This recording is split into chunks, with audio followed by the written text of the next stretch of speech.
En 1964, 2 ans avant sa mort, l'immense Buster Keaton retrouve pour la dernière fois son personnage dans The Railroader, un court-métrage sous la direction d'un jeune metteur en scène canadien. After you've looked at the sign, we see a close up of the sign, and you react to the distance. You see, and then you look that way, then you see the car there, then you kind of walk up towards the speeder, and you sit on it, and just see you go off down there. C'est ici la dernière étape, un peu dérisoire, un peu pathétique, dans la carrière d'un des plus purs héros du burlesque américain. Pendant ce temps, une autre équipe filmait les différents moments de ce tournage.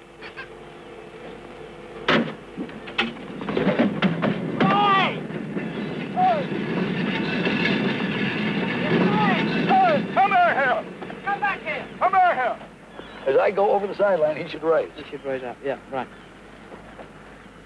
He wouldn't even bother to chase you. Well, there's no use. No point, no. I don't want to ask him to act. No, that's not.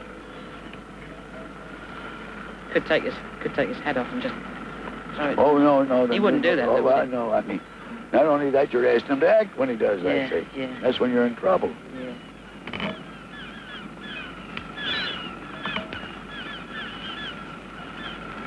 I was told Louis B. Mayer that, too. Every time they photographed one of these weekly things or something like that, greeting them. Be just exact. Don't act. Louis B. Mayer. But my God, he could act in an office. Oh, yeah? Oh, put on the damnedest performances you ever saw. What sort of... Hysterical, cry, moan, banging heartbroken, a beaten down old man. Oh, terrible. Oh. Terrible. Especially for the women.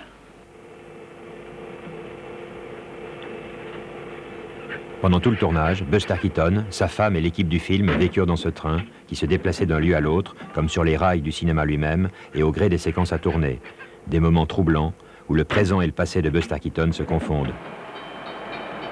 He's been insisting for the last 3 or 4 years that he is at least partially retired and intends to retire completely until the phone rings. But then he'll turn right around and tell somebody he's retiring. It wouldn't work out. Because if the phone didn't ring for a month, he would feel terribly neglected and abused because nobody wanted him anymore. Nobody loved him anymore. Nobody wanted him to work anymore.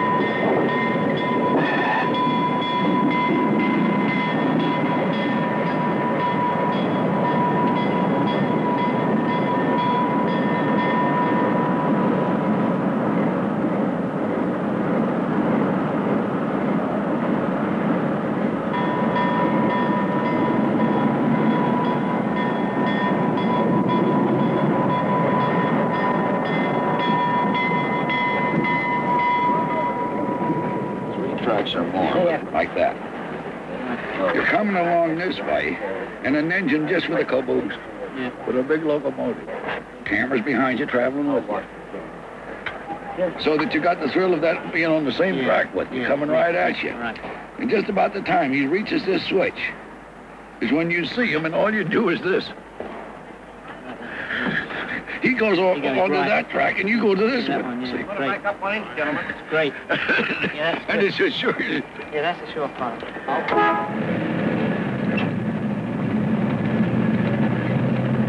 And I don't want you to worry about it. I'll miss him. Well, I'll worry about it if you worry about it, but if you don't worry about it. You think you'll miss him, right? Eh? You're going to miss him, okay? Well, I'll miss him. Otherwise, it'd be a very short movie.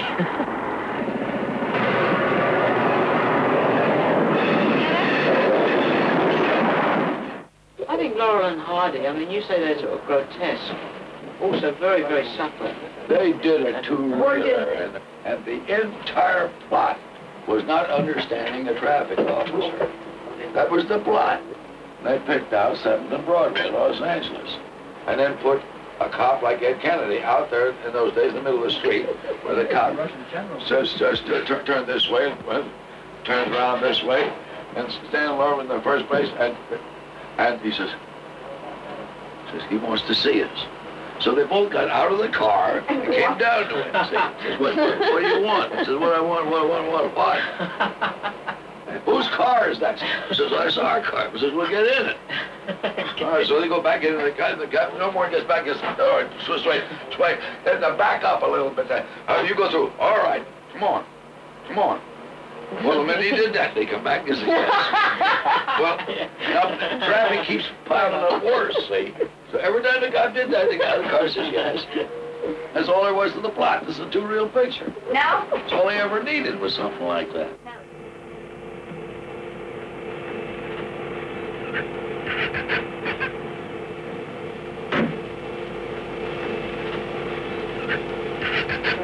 No, I didn't know it shifted gags on me. What did you expect it was going to be? I thought I was going to be followed up with a map because I decided that last night.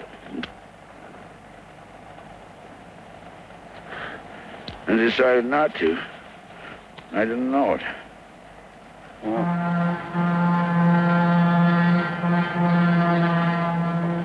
What makes it tough is that I can't match scenes. Because I didn't have it in my mind that way, so I don't know. If I went back now to protect this chase in close-ups, I wouldn't have the slightest idea what I was doing at the time I should be doing it. So I can't make scenes match. Don't forget, there's still two other shots to complete the sequence, Buster. There's a long shot of the bridge with them going over.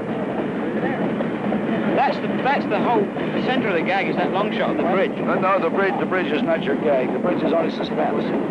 A thrill. There's no gag to the bridge at all. That's the goddamn thing. It's only a dangerous place to be when there might be a collision. That's the only thing that's funny. That's right. There's only 465 cars, I think. Well, I know the main reason they didn't want you going over the trestle with all wrapped up in newspapers and things. Took a good look. The scene we did is a worthless scene. Scene you can't use. So it's a nice scene to have in some time when they just want to go just do a show to their friends or something like that. You don't use it in the picture. Said it was too dangerous. He says, who suggested the gag? He says, you did. He says, I generally know what I'm doing.